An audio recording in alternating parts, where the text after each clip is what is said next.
Seguimos con nuestro ciclo de sermones acerca de la visión de Granada. Y el hermano Wilson mencionó algo muy importante cuando estábamos haciendo la ofrenda, la oración para la ofrenda, y es que él mencionó que ustedes deben acercarse a nosotros, a los ancianos, a los diáconos, a las personas que estamos encargadas de la organización de la iglesia, que ustedes se acerquen a nosotros a preguntarnos acerca de qué hace Granada, cuál es la visión de Granada para el próximo año. ¿Algunos de ustedes la saben? Pues vengan y pregúntenos, ¿cuál es la visión de Granada el próximo año? ¿En qué están ustedes invirtiendo el dinero? ¿Para qué? ¿Cuáles son las misiones que estamos invirtiendo? Todo eso es muy importante, hermanos, y es la forma como nosotros, como iglesia, cuidamos de nosotros mismos, nos edificamos entre nosotros mismos. Yo los invito a que nos pregunten, a que se acerquen a nosotros y nos pregunten, oiga, ¿cuál es la nueva visión de este año? ¿Hay una nueva visión o es la misma visión del año pasado? ¿Cuáles son los objetivos para el próximo año de esa visión? Los invito a que nos pregunten todo eso y nos corchen porque a veces no sabemos contestarle todas esas preguntas. Hace unas semanas venimos teniendo una conversación con mi esposa muy interesante, y es que es acerca de los tiempos que estamos viviendo ahora. Muchas veces nos hemos preguntado, hemos ido cuando vamos a un mall o vamos a un sitio público aquí en Miami, notamos que los valores de la familia, los valores cristianos se han ido como deteriorando poco a poco. Yo me acuerdo, recién llegamos nosotros, pues veíamos otro comportamiento de la gente, inclusive la forma como se vestían las personas, veíamos que era diferente, pero durante los años que llevamos aquí, que ya son aproximadamente unos 18 años que llevamos ya aquí en Estados Unidos, especialmente aquí en Miami, nos hemos ido dando cuenta cómo ese deterioro de los valores cada día más y más y más. Y siempre nos preguntamos después de eso, ¿qué van a ver nuestros hijos? Entonces, ¿qué irán a ver nuestros nietos? Si nosotros estamos viendo esto, ¿qué irán a ver ellos? Y entonces eso nos hace pensar que cómo vamos a hacer para que esos valores que nosotros le hemos comunicado a nuestros hijos, esas enseñanzas cristianas que les hemos enseñado a nuestros hijos, ¿cómo irán a sobrevivir? ¿Cómo irán a pasar durante ese tiempo? ¿O será que la sociedad los va a absorber del todo y van a perder esos valores? Esa es nuestra gran preocupación siempre nos hacemos esa pregunta y ahí queda la pregunta, volvemos otra vez, volvemos y la vemos. Y yo supongo que esa era la misma pregunta que se hacían los exiliados judíos cuando fueron llevados a Babilonia. No sé si ustedes recuerdan, pero cuando se divide el reino de Israel se divide en dos reinos y entonces se llama el reino del norte y el reino del sur. Y entonces, al cabo de unos años y unos cuantos reyes que pasaron por ahí, unos buenos y otros regulares,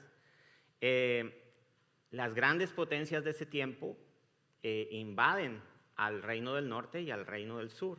El reino del sur fue invadido por Nabucodonosor. Ese nombre siempre es difícil para mí pronunciarlo, así que van a ver que me voy a equivocar.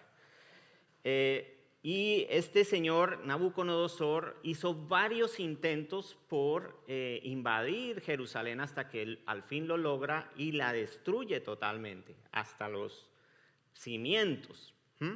Pero en cada una de esas invasiones lo que él hacía era coger gente, capturar gente y llevársela para su reino, para Babilonia, para toda el área de Babilonia. Y así dispersaba entonces al pueblo israelita.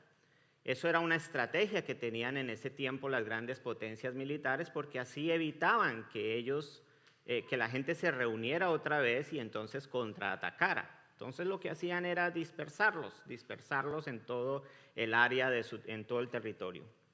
Y este Nabucodonosor, dice la palabra que adicionalmente tomaba a la gente élite, a los más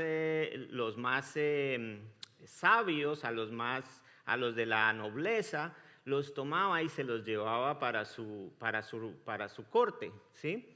Si ustedes recuerdan en Daniel capítulo 1, lo voy a leer así rápidamente, dice que Nabucodonosor tomó también para su corte a todos, dice la palabra de Dios, a todos los jóvenes del linaje real y de los nobles, a jóvenes en quienes no hubiera ningún defecto, bien parecidos, instruidos en toda sabiduría, dotados del conocimiento, poseedores del saber y capaces para servir en el palacio del rey. Además ordenó que se les enseñara la escritura y la lengua de los caldeos.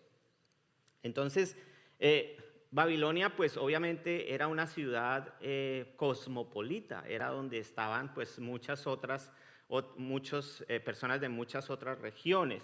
Era el centro cultural de ese tiempo, llegó a ser una de las ciudades más grandes de la civilización. Obviamente estaba llena de culturas paganas, había idolatría, había inmoralidad sexual, todo esto reinaba en esa ciudad. Y imagínense ustedes lo que pensaron estos israelitas cuando llegaron a esa gran ciudad, cuando se enfrentaron a esa nueva cultura. Supongo yo que no fue un choque únicamente cultural, sino que fue un choque espiritual, porque ahí en esa cultura era una cultura que negaba a Dios, a su Dios, que rechazaba a ese Dios, y que estaba determinado a hacerlos adaptarse a las buenas o a las malas a esta nueva cultura.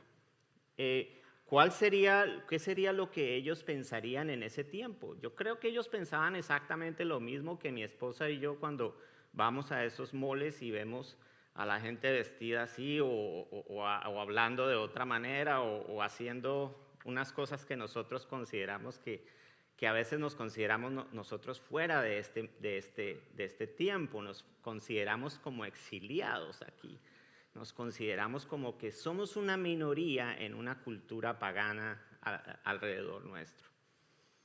Y de eso es de lo que vamos a hablar hoy, de eso es lo que se trata el sermón de hoy, porque el Señor al ver eso, al ver ese impacto que hubo en esas personas, les manda una carta. Les manda una carta bien interesante que es la que vamos a revisar hoy. Y vamos a ver qué les manda a decir en esa carta a esos exiliados que para nosotros hoy se ve muy vigente, se ve como que si nos la hubieran mandado a nosotros hoy, a los que estamos aquí. Acompáñenme por favor a leer. Vamos a leer, perdón. Jeremías capítulo 29, los versículos 4 al 9. Les pido el favor que se pongan de pie para escuchar la palabra del Señor. Así ha dicho el Señor de los ejércitos, Dios de Israel, a todos los que están en la cautividad, a quienes hice llevar cautivos de Jerusalén a Babilonia. Edifiquen casas y habítenlas, planten huertos, coman del fruto de ellos, contraigan matrimonio y engendren hijos e hijas. Tomen mujeres para sus hijos y den sus hijas en matrimonio para que den a luz hijos e hijas. Multiplíquense allí y no disminuyan. Procuren el bienestar de la ciudad a la cual los hice llevar cautivos. Rueguen por ella al Señor, porque en su bienestar tendrán ustedes bienestar. Porque así ha dicho el Señor de los ejércitos, Dios de Israel. No los engañen sus profetas que están entre ustedes, ni sus encantadores. No presten oído a sus sueños que ellos sueñan, pues ellos le profetizan falsamente en mi nombre. Yo los envié, dice el Señor. Perdón, yo no los envié. Era para ver si estaban despiertos. Siéntense, por favor.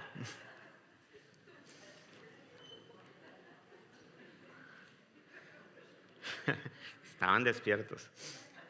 Jeremías, entonces, Jeremías fue un profeta bien interesante. Si ustedes tienen un tiempo, por favor, lean toda la carta de Jeremías. Jeremías comienza siendo profeta a los 18 años y prácticamente logra sobrevivir todo el proceso entre cuando Israel es tomada, el reino del sur es tomado, todos los ataques de Babilonia e inclusive la parte donde ya son tomados totalmente, dominados por Babilonia. Y fue muy odiado, fue odiado a causa de sus profecías. Las profecías que el Señor le mandaba al pueblo pues no eran del agrado del pueblo y lo odiaban, lo consideraban inclusive espía. Y era obviamente enemigo de todos los profetas de ese tiempo, porque lo que él profetizaba no concordaba con las profecías que los otros daban. Y se cree también que Nabucodonosor lo protegió, lo mandó para Egipto y allí aparentemente él murió. Y esta carta que el Señor le ordena escribir a Jeremías, a su pueblo exiliado, como les decía, les trae un mensaje supremamente importante. Para poner un poquito más en contexto, miremos a quién iba dirigida esta carta. Leamos el versículo 1 de Jeremías 29, en el capítulo 29, en el versículo 1, miren lo que dicen. Estas son las palabras de la carta que el profeta Jeremías envió de Jerusalén al resto de los ancianos de la cautividad, a los sacerdotes, a los profetas y a todo el pueblo que Nabucodonosor había llevado cautivo de Jerusalén a Babilonia. Si ven ustedes cómo menciona ahí que a los sacerdotes, a los profetas y a todo el pueblo. Esta era una carta dirigida para todos. Y fíjense aquí que la carta nos menciona que ellos ya habían sido transportados, que el pueblo que Nabucodonosor había llevado cautivo. Babilonia estaba más o menos a unos 1.500 kilómetros. Fue un viaje muy pesado, muy duro para estas familias. Para todas estas familias fue un viaje pesado, fue un momento muy difícil. Y aquí el Señor, justo cuando ellos enfrentan esa nueva situación allá en Babilonia, les manda esta carta. Y en esa carta les manda un primer fundamento que quisiera que lo revisáramos. Vamos a ver. Les recordó que ellos tenían que renovar la visión de Dios.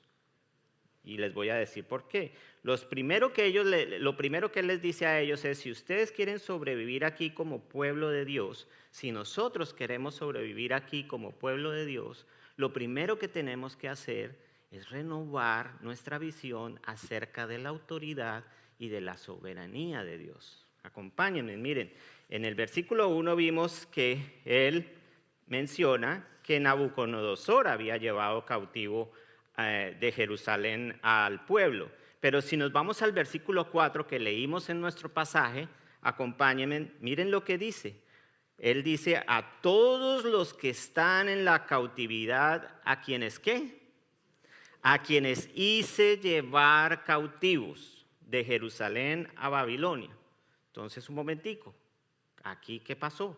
En el versículo 1 dice que fue Nabucodonosor y en el 4 dice que fue Dios. Entonces, ¿quién fue el que los llevó ahí? Fue Dios. Dios fue el que los llevó ahí. Nosotros, si queremos, hermanos, influenciar esta sociedad, tenemos no solamente que hacer una lectura horizontal sobre toda la estrategia que tuvo ahí Nabucodonosor, que los llevó para esto, que eso era aparte de una política expansionista y que no solamente esa parte nosotros debemos analizar también la parte espiritual.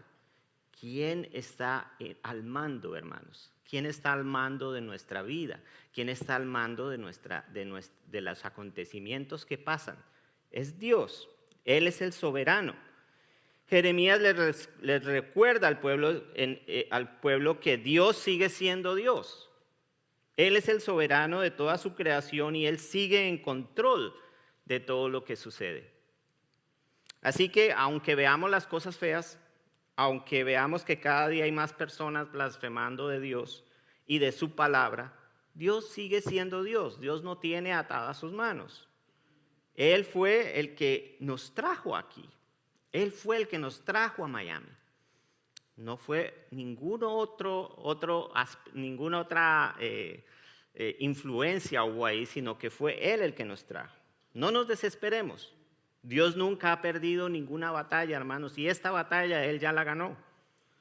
Dios puede darle, por ejemplo, libre albedrío a los hombres para que hagan esto o aquello, pero Él usa todo eso Él lo usa para encauzar, lo va a encauzar y va a cumplir sus propósitos para ejecutar su plan de salvación.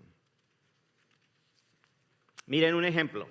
Cuando llega la persecución a Jerusalén y todos los cristianos entonces tienen que huir porque el mismo pueblo de Israel los estaba persiguiendo a todos los cristianos. Y a los líderes cristianos también los estaban persiguiendo para matarlos. Y entonces todos estos líderes de Israel tienen que salir corriendo. Y entonces usted de pronto podría preguntarse, al igual que yo, pero ¿Dios no tendría que haberlos defendido ahí? ¿Dios no tendría que haber evitado tanto sufrimiento de estas personas? ¿No hay un deber moral de Dios de defender a su pueblo en medio de las decisiones que se toman? ¿Por qué Dios permite que un gobierno corrupto o una gente corrupta venga a perseguir a los cristianos? Después de unos años, en el año más o menos 70 después de Cristo, viene un gran general, el general Tito. Y este gran general entonces hace sitio a la ciudad de Jerusalén, luego la incendia y mata a todo el mundo que estaba allá dentro de esa ciudad. Yo le digo a mi esposa, hasta la perrita de mi tía Tulia murió ahí. Murió, pero la iglesia, hermanos, los líderes ya no estaban ahí en Jerusalén. ¿Qué hubiera pasado si los líderes se hubieran quedado en Jerusalén?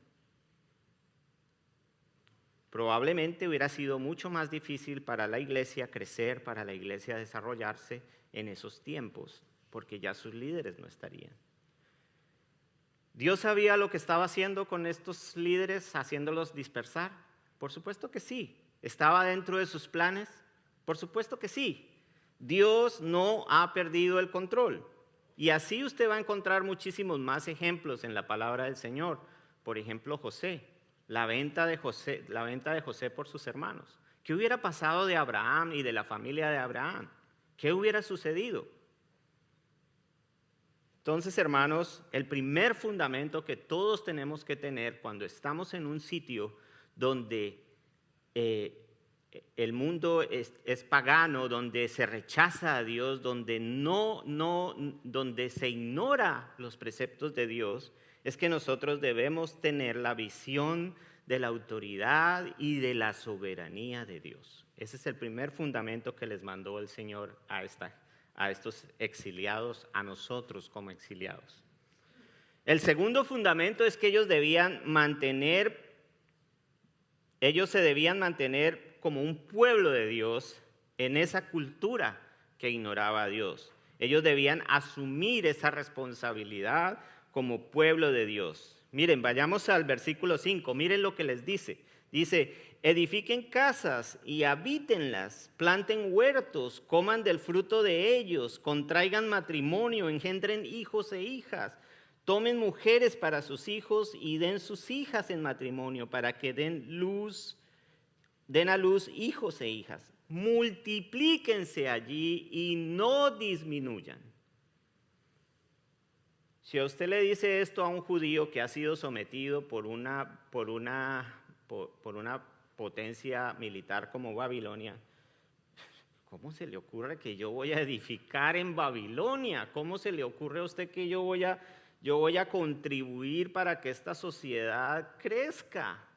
¿En qué cabeza cabe? Pero el Señor les dice, establezcanse ahí, sean productivos, multiplíquense, no disminuyan, crezcan en número. O sea que la manera de ser pueblo de Dios en una cultura que ignora a Dios es que nosotros debemos asumir nuestra responsabilidad de ser protagonistas del mundo en el que vivimos. No podemos pensar que porque Dios ya viene por nosotros, entonces que los demás se las arreglen. O no preocuparnos por el deterioro global, el deterioro del medio ambiente, porque igual el Señor nos va a dar una nueva tierra y unos nuevos cielos. Esa no es la posición que debemos tener nosotros como hijos de Dios y como un pueblo de Dios en medio de una sociedad pagana, en medio de una sociedad que ignora a Dios. Nosotros estamos llamados a ser luz y sal del mundo donde estemos, pero ojo, no estamos llamados a mezclarnos con ellos, ni a adaptarnos a ellos, a la cultura, sino a ser pueblo de Dios, en medio de la cultura, en medio de la oscuridad. Fíjese la oración que Jesús hace en Juan 17, 15 al 18. Acompáñenme a leer ese pasaje. Dice: no ruego que los quites del mundo, sino que los guardes del maligno. No son del mundo, como tampoco yo soy del mundo. Santifícalos en la verdad. Tu palabra es la verdad. Y así como tú me enviaste al mundo, también yo los he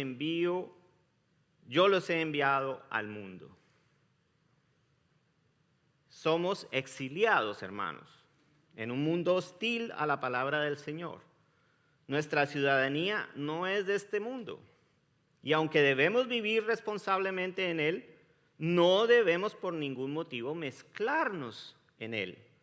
Mire lo que dice 1 de Pedro 2, 11 y 12. Acompáñenme. Dice: amados, yo los exhorto como a peregrinos y expatriados, que se abstengan de las pasiones carnales que combaten contra la vida. Tengan una conducta ejemplar entre los gentiles, para que en lo que ellos los calumnian como a malhechores, al ver las buenas obras de ustedes, glorifiquen a Dios en el día de la visitación. Nuestro testimonio, nuestra forma de vida debe ser para glorificar al Señor. Debemos mostrarle a esa cultura pagana cómo nosotros alabamos a Dios, glorificamos a Dios por medio de nuestro comportamiento. Nuestra responsabilidad obviamente implica que seamos productivos, a que sepamos utilizar los recursos que el Señor nos ha dado en esa tierra, a usar nuestras habilidades, no para enfocarnos en el dinero, sino para el bien de los demás. Recuerden que cuando esta carta llegó a Babilonia, Jeremías dice que se la mandó a esa comunidad de judíos que habían sido llevados cautivos, y entre ellas es muy probable que estuviera el profeta Daniel. ¿Sí? Y a Daniel siempre lo hemos conocido como aquel joven que se rechazó contaminarse con la comida del rey. Pero fíjense que Daniel también, además de esto, de ser un hombre que no se contaminó, hay algo más importante también que él hizo adicionalmente a eso. Él se preparó, dice la Biblia que estudió y fue preparado en la lengua y en la cultura y en la historia de los caldeos. Miren, acompáñenme, Daniel 1, los versículos 17 y luego el versículo 20. Póngale cuidado, dice: a estos 4 jóvenes Dios le dio conocimiento y habilidad en toda clase de escritura y sabiduría, y Daniel era entendido en toda clase de visiones y sueños. Y en el 20 dice: en todo asunto de sabiduría y entendimiento que el rey les consultó, los encontró 10 veces mejores que todos los magos y encantadores que habían en todo su reino. Preparémonos, hermanos, para ser personas competentes en este mundo que nos toca vivir. A los jóvenes que están aquí, prepárense para hacer la luz y la sal en las universidades.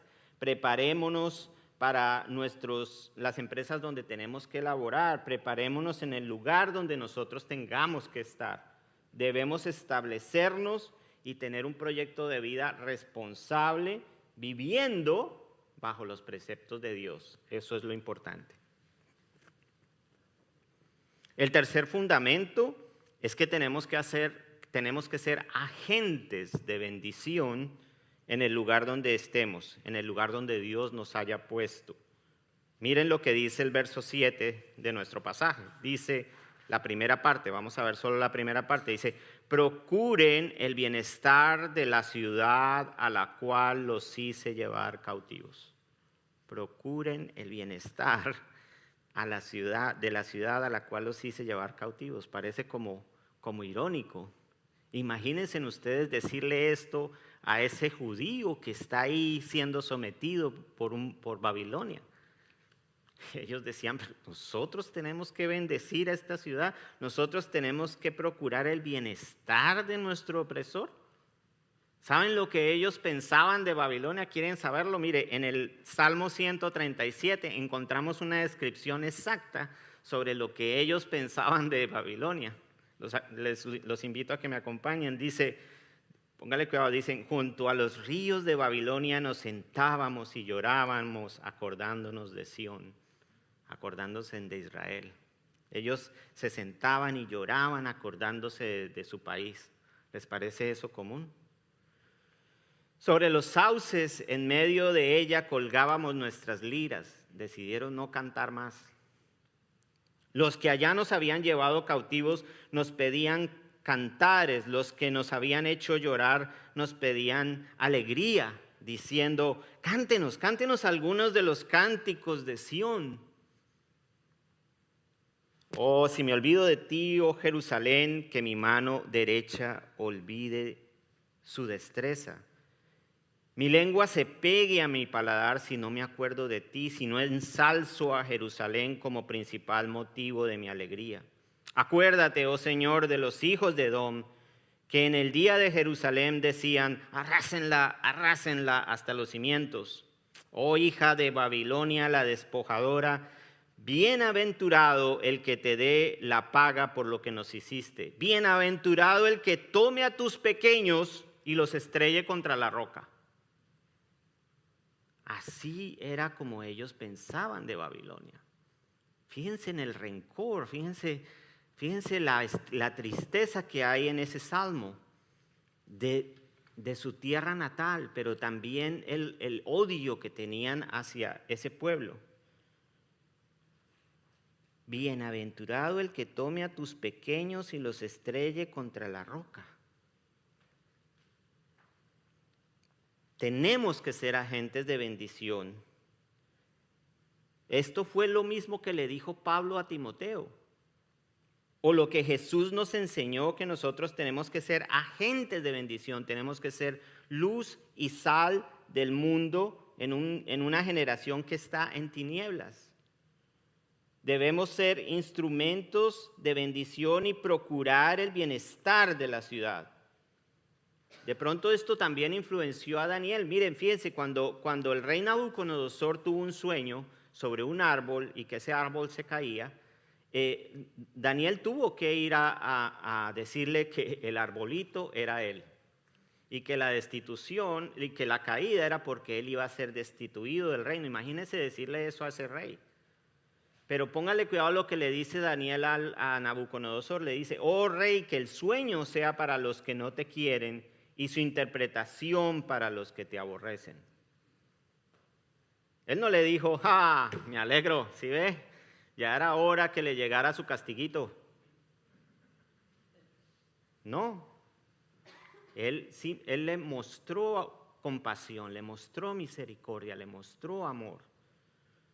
Hemos sido traídos a este lugar, a esta ciudad, para ser instrumentos de bendición, aunque sea un país dirigido por gente que no conoce de Dios, aunque muchas de sus leyes van en contra del propósito de Dios, aunque vivimos en medio de las tinieblas, nosotros, hermanos, estamos para ser agentes de bendición en el lugar donde estamos. Y fíjense en el cuarto fundamento. Aquí viene el cuarto fundamento que es muy, muy seguido al anterior, muy relacionado. En el mismo verso 7 donde dice, procuren la paz de la ciudad a los que hice transportar, fíjense que ahí vuelve otra vez y les repite, les recuerda, los hice transportar. Ahora les dice, rueguen por ella al Señor, porque en su bienestar ustedes tendrán bienestar. Cualquier judío que se le hubiera preguntado a Jeremías, hubiera podido pensar, que Jeremías tenía una visión muy idealista de Babilonia. Si todos sabían que esa ciudad ya estaba condenada, iba a recibir el juicio de Dios. De hecho, Jeremías lo menciona en el capítulo 50 de Jeremías. Ustedes van a ver una segunda carta donde él habla sobre eso, habla sobre cómo Dios iba a castigar esta ciudad, cómo iba a estar bajo el juicio de Dios. Y entonces ellos podrían pensar, pero esto es una contradicción. ¿Cómo yo voy a orar por una ciudad que yo sé que ya va a ser destruida por Dios, que está bajo el juicio de Dios? Pero eso no fue lo mismo que hizo Abraham cuando Sodoma y Gomorra, ¿ustedes recuerdan? Él oró por esas dos ciudades, sabiendo que iban a ser destruidas.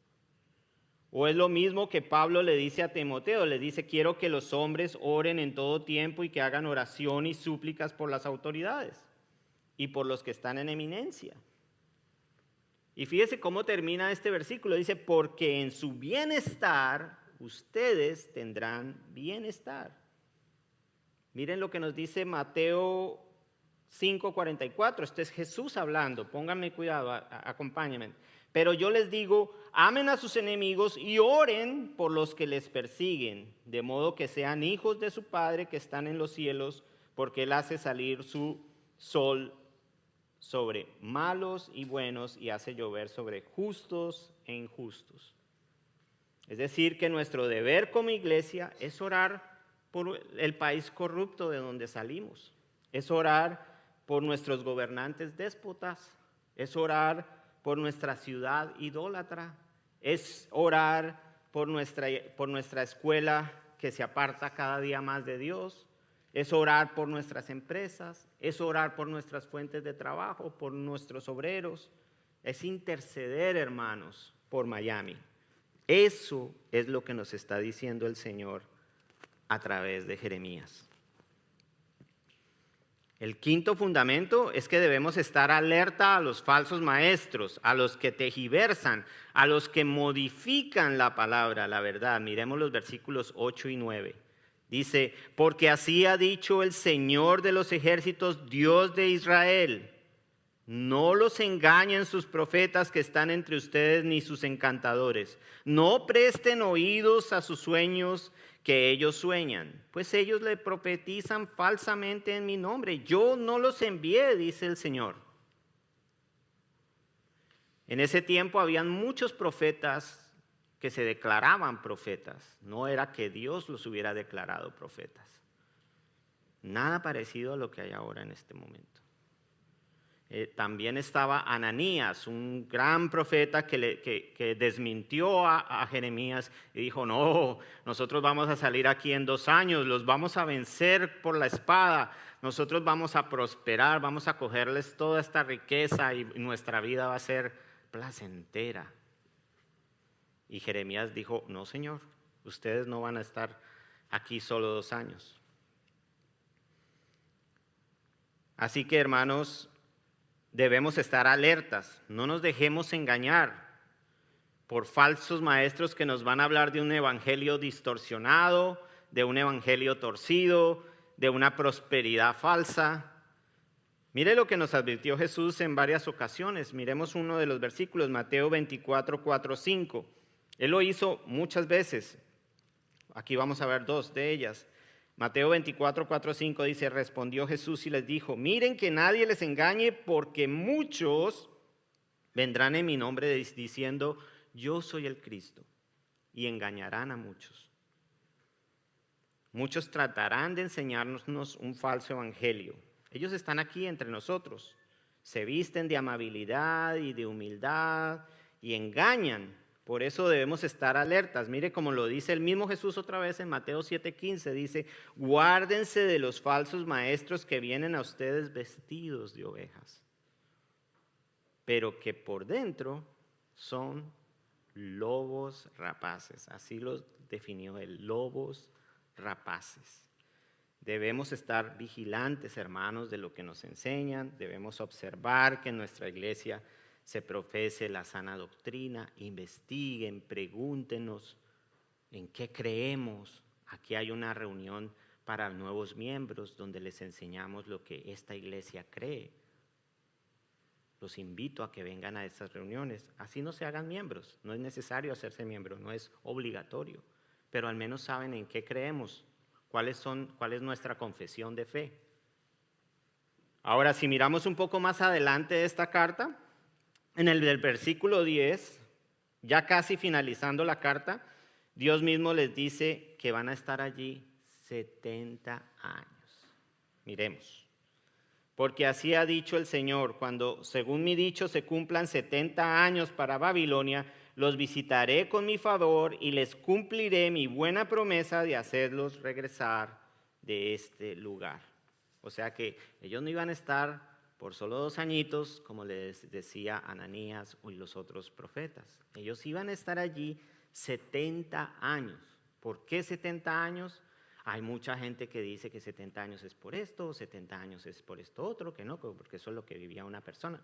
Lo que sí de pronto estos judíos, al oír esto, sabían, era que posiblemente ellos, como padres, no iban a regresar a Israel, pero que sus hijos y sus nietos sí iban a regresar. Entonces, la responsabilidad de enseñarle los fundamentos y la palabra de Dios a esos muchachos era primordial, era una misión primordial para que la palabra se pasara de una generación a otra. Es lo mismo que tenemos nosotros, la misma responsabilidad tenemos nosotros. Debemos transmitir a las siguientes generaciones la palabra del Señor, los fundamentos cristianos. El último fundamento es que si vamos a permanecer siendo el pueblo de Dios en medio de una cultura que ignora a Dios, debemos volvernos a Dios de todo corazón. Miren lo que dice esta carta ya al final, cuando ya está terminando. Es bien hermoso, los invito a que lean toda la carta. Vamos a los versículos 12 al 14. Dice el Señor, ahí está hablando Dios, dice: entonces me invocarán, vendrán y orarán a mí, y yo los escucharé. Me buscarán y me hallarán, porque me buscarán con todo su corazón. Me dejaré hallar de ustedes, dice el Señor, y los restauraré de su cautividad. Los reuniré de todas las naciones y de todos los lugares donde los he expulsado, dice el Señor. Y los haré volver al lugar de donde hice que los llevaran cautivos. ¿Sí ven lo hermoso? Dios nos dice: ¿saben qué yo estoy esperando? Que ustedes se vuelvan a mí de todo corazón. En realidad, Él no nos está diciendo que Él está esperando a que Babilonia cambie, o que Miami cambie, o que Colombia cambie, o que Cuba cambie. Él está esperando es a que su iglesia cambie. El mundo, hermanos, que tenemos se va a ir corrompiendo cada vez más. Seguirá su rumbo de destrucción. Pero lo que Dios está esperando es que su iglesia vuelva a ser iglesia. No hay mayor necesidad para esta ciudad, para Miami, de que nosotros hagamos el trabajo al cual estamos propuestos a hacer o estamos mandados a hacer por el Señor. Dejemos de justificar nuestra mediocridad en todo lo que pasa alrededor, dejemos de quejarnos que es que Maduro, que es que no sé quién, que es que en Colombia los políticos son así o son asá. Dejemos de quejarnos por la corrupción, por las nuevas leyes que están saliendo.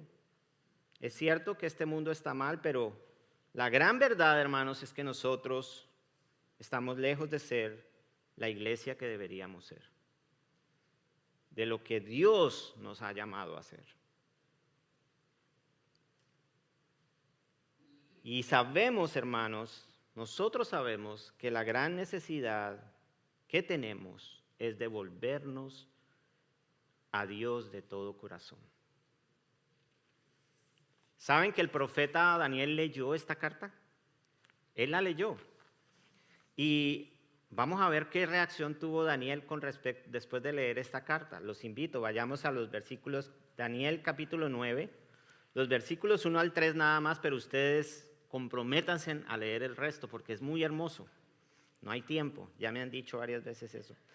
En el primer año de Darío, hijo de Asuero, mire lo que dice la palabra, del linaje de los medos, el cual llegó a ser rey sobre el reino de los caldeos, en el primer año de su reinado, yo, Daniel, entendí de los libros que según la palabra del Señor dada al profeta Jeremías, el número de los años que habría de durar la desolación de Jerusalén sería 70 años. Él aprendió de ahí, él fue y consultó esa gran biblioteca que habría en Babilonia y encontró ese libro. Muestra que lo que decía acá, mire lo que dice acá. Y mire lo que dice el versículo 3, dice, entonces volví mi rostro al Señor Dios, buscándolo en oración y ruego, con ayuno, cilicio y ceniza.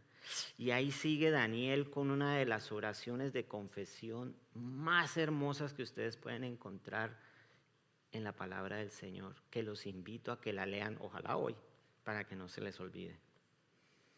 Daniel se arrodilla y le dice al Señor, hemos pecado, no nos hemos comportado como tu pueblo, tú nos llamaste a ser agentes de bendición, te desobedecimos, no hemos sido el pueblo que tú quieres que seamos en medio de este mundo perdido. Daniel entendió que Dios no esperaba nada de los de afuera, sino él no esperaba ningún cambio de una ciudad en oscuridad, obviamente. Él estaba esperando era que nosotros tomáramos en serio nuestro papel de ser pueblo de Dios, pueblo de Él, de ser agentes de cambio, agentes de bendición en nuestra ciudad. Resumamos, ustedes, dice el Señor, tienen que renovar su visión de la soberanía y de la autoridad mía aquí. Tienen que asumir su responsabilidad como pueblo de Dios en el lugar donde están. Tienen que ser instrumentos de bendición. Tienen que interceder en oración por esta ciudad, por estos gobernantes. Y tienen que procurar el bienestar de la ciudad. Pero por sobre todo, ustedes tienen que volverse a mí de todo corazón. De lo contrario, no hay un cambio posible, hermanos. Oremos. Señor, Padre Celestial, tú nos has plantado aquí con un propósito. Tú nos has llamado a ser pueblo tuyo en medio de la oscuridad. Tú nos has llamado a ser agentes de bendición. Tú nos has llamado a hacer luz en esta oscuridad. Y te pido perdón por mí, por mi familia, Padre, porque no hemos sido eso que tú nos has mandado a hacer, Señor. No hemos sido luz en la oscuridad, Padre Santo. Ayúdanos, Padre, con tu Espíritu Santo. Ayúdanos con tu Espíritu para nosotros poder tener el valor, la fuerza, poder tener la convicción, Señor, de ser agentes de bienestar en esta ciudad que está necesitada, Señor. Miami, somos conscientes que Miami necesita que nuestra iglesia vuelva a ser tu iglesia, Señor.